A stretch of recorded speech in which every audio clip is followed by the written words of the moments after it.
Hi, everyone. Welcome to Celtic Connections. I am Kate LoConti Alcocer, now Executive Artistic Director. The title has changed since the last time I was on, and I hope everyone is doing well and safe and happy. This evening, we are kicking off our new series of Celtic Connections, and we're doing a little bit of a closer look into what goes into making a play. Today is a great episode because we are going to meet our stage managers, our resident stage managers here at Irish Classical, as we are gearing up for our production of C. Marx. So today we have Michelle Eisen and we have Reneé Radzavich. Hi, ladies. Hi. Hi, welcome to Celtic Connections. So we thought it appropriate to start with the world of stage management because these ladies are the ones who really get the production up off the ground. And before I do too much of the talking, I'm going to turn it over and we'll kind of go back and forth with a couple questions. And hopefully we will give you a better idea of what goes into the world of stage management. So Michelle, I've got a question for you. Could you just help let the listeners understand a little bit of what goes into stage management? What does a stage manager do? Absolutely. I actually looked up the definition because I think it can be a very subjective role. I think it depends on the space that you're in. I think it depends on the particular production that you're dealing with. So the definition that came up, and I'm just going to read it because it'll be a little bit clearer. A person responsible for the theatrical details of a theatrical production, assisting the director during rehearsal, supervising lighting, costuming, setting, prompting, etc., and assuming full responsibility for the stage during the performance of a play. I think that's a pretty all-encompassing definition. I think in terms of making it a little more personal, you sort of become the parent of the production.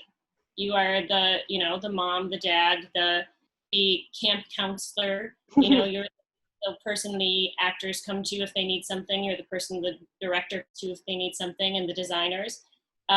You act as the correspondent between the director and the designers and the actors, making sure that no little detail gets left undone or unpassed along. Everyone, maybe you don't know this, but we do a report every single day. So you've got a rehearsal report or you've got a performance report. And it is the single most important document that goes out on a daily basis that just lets everybody in production know what happened that day at rehearsal or what happened during that particular performance.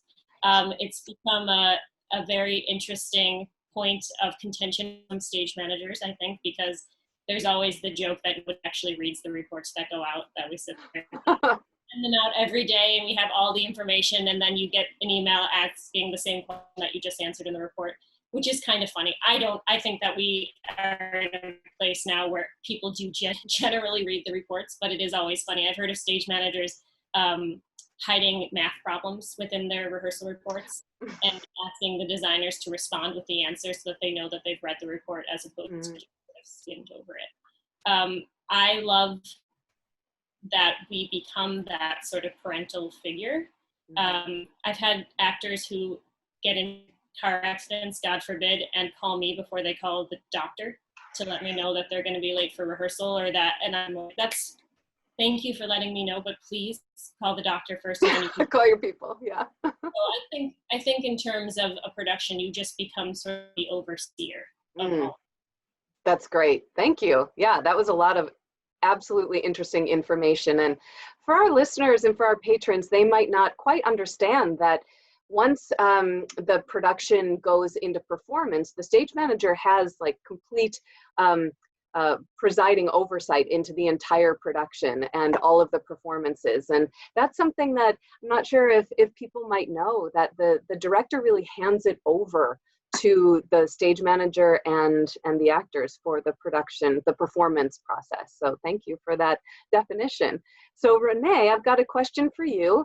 What brought you into the world of stage management? And let us know how long you have been with Irish Classical. Sure. So like most people leaving high school and going into college, I wanted to be on stage. But I got to ICTC my first semester And Steve Vaughn was directing one of the shows there, who's local director and fight director in town. And he actually had requested that I stage manage his show. I had never done it before. And your lovely mother, Kyle LoConti, was the head of the department at the time. And she was like, we normally don't do things that way. We usually want people to take the class first, but we'll give it a go and see what happens. So I did it, and I met with her every day. We had like an hour where she would down and give me a crash course and like what I needed to do that day and what the responsibilities were. And then ever since that, I kind of never looked back. I went to UB after N-Trip, and that's where I met Vincent. And I've been with Irish Classical ever since. I graduated from UB. It's been about 11 years now, which is insane to say. But here we are. Do you know how many productions you've done at Irish Classical offhand? Oh my God, I've counted. I don't remember the specific number, but it's definitely over 40. For 40, wow. And we've worked together on many of them. Yeah. Most of them, I think. Yeah. And Michelle, I'll toss it over to you too. You had a similar path, and of course I know a little bit about it for both of you. But would you also share your story? Sure, I'll make it brief. It's almost an identical path as Reneé, but I was a couple years ahead of her. So I also started at ICTC. Also wanted to be in performance because that's just what you want to do. Didn't even know what a stage manager was at that point, that's for sure. And I took your mom's stage management class my second semester. And at that time, she was the stage manager for Shakespeare in Delaware Park. And every summer, she would choose one of her stage management students to be an assistant stage manager. And I was very lucky to have been chosen. And I had no idea really what I was getting myself into. But I had Magical Summer 2003, Midsummer Night's Dream, which you were in, and it was magic. I mean, it was a magical summer. And even though at that point in my life I still don't think I had any desire to go into stage management, that one particular job and that one summer snowballed into every work I've had since then, every piece of work I've had since then.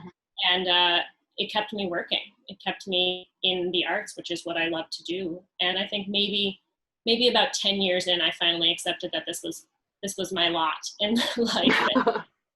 I haven't looked back. It has been a wonderful experience. I think I'm just about at 40 productions with Irish Classical as well. It's incredible. It's incredible. So patrons, when you see Michelle and Reneé in the lobby, hopefully this will help connect some of the dots and just fill the story that we've all been working together for quite a long time, and that the Buffalo theater community is small and like a family, and we all know each other from different aspects of life. So we're really happy to now be on this screen together. So Michelle, I'll continue with you. Which part of the production process do you like best? We know that the stage managers start at the very beginning. Do you like the rehearsal or the preparation, tech weekend, which is fun, or tech week, or the performances, or maybe a little bit of both? I think that all parts of the process certainly lend themselves to the production, but for me specifically, the rehearsal process is my favorite. There's just something about the beginning of something, starting something fresh, and then the collaboration of the director and the stage manager and the designers and the actors all in that space exploring that story, and the freedom to just throw out any sort of idea that you can think of and to develop those scenes and relationships. And it's a really magical time. I mean, running a production is fantastic and exciting. Introducing the audience into what you've been working on for so long brings an energy that I don't think you can find anywhere else. But building that, being a part of that building process, that's very special. That's a very special process. Agreed. I love the rehearsal process as well. I mean, each part of the process is so unique, and really has its own place. But yeah, the rehearsals are so much fun. Reneé, I've got a question for you. What is unique about stage managing at Irish Classical Theater that patrons might be interested to know would be different than stage managing at, say, Shays 710 or a different sized house? So I think the biggest thing for us is our space. Being in the round, it involves a lot of planning and being creative and, you know, figuring out where certain set pieces are going to go and where is this person going to come from and do this quick change. And it's always, every show has its own obstacles, and so there's always something new to kind of like think about and figure out. Yeah, yeah. I think that that goes with every aspect of making a play, whether it's stage management or acting, directing, designing. The space at Irish Classical really takes front and center. So I agree with you there. So just one more question for the both of you before we sign off for this evening. Which production of Irish Classicals that you've worked on is your favorite? Michelle, what about you? There's so many. Servant of Two Masters, starring Brian Mislivy, rings a bell. I mean, that was just live chickens and juggling and plate spinning and just nuts. Beauty Queen of Leenane, traditional Martin McDonagh, those traditional Irish kind of pieces really get to me. And that one a little bit of a scary element, which I think was so much fun. But I think my ultimate favorite would be Faith Healer by Brian Friel. And we did that back in 2008. And what was really unique about that production was it was the third time, I believe, Irish Classical had produced it. And it's the first time it had been done, I believe, in the Andrews. So they'd done it at the Calumet, I believe, the times prior to that. And it starred the late, great Chris O'Neill, who I never had the opportunity to work with, and Vincent O'Neill and Josephine Hogan. And in our production, Vincent took on the role of Frank, the Faith Healer, which was originally played by his brother. And Joe played Grace, his wife, and Jerry Marr stepped in to play the role of Teddy, who was the tour manager. And it's one of those pieces that the simplicity, I think, just works so well for our space. It's told in monologues, and it's set in the Irish countryside, and it has all those elements that we do so well. And it just is, it's a haunting piece that played out so well in our particular space with our people that I think about it all the time. I'm still fascinated by that piece and how well it was done, but the history behind it, to be able to see Vincent step into the role that was originally played Chris, I think was something very special. It was great. I loved it. Agreed. And I feel that our patrons will probably remember, they'll be able to remember that production. Yeah, great. Renee, what about you? I'm going to go with The Night Alive, which we did a few years ago, directed by Brian Kavanagh, also starring Brian Mislivy. That play was just such a good play. And it's just one of those shows where from the first read to the closing performance, even though it was a dark show, we all had such a blast doing it. It was such a great group of actors. There weren't a lot of them, which is always a good thing and important for a stage manager. And my favorite thing going into a show is the audience reactions. And that show had like a great audience reaction from all the surprise moments. It was a lot of fun.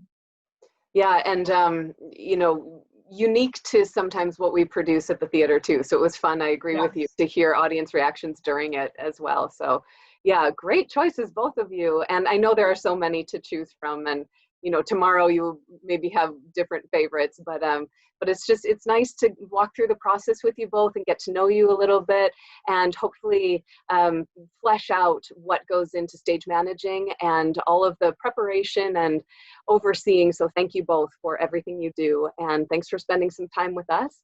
And patrons, next week we will visit with Fortunato Pesamenti, who will be the director of C-Marks, and we will talk to him about directing. So tune in next Friday at 7:30, same Irish time, same Irish channel. Have a good night. Take care.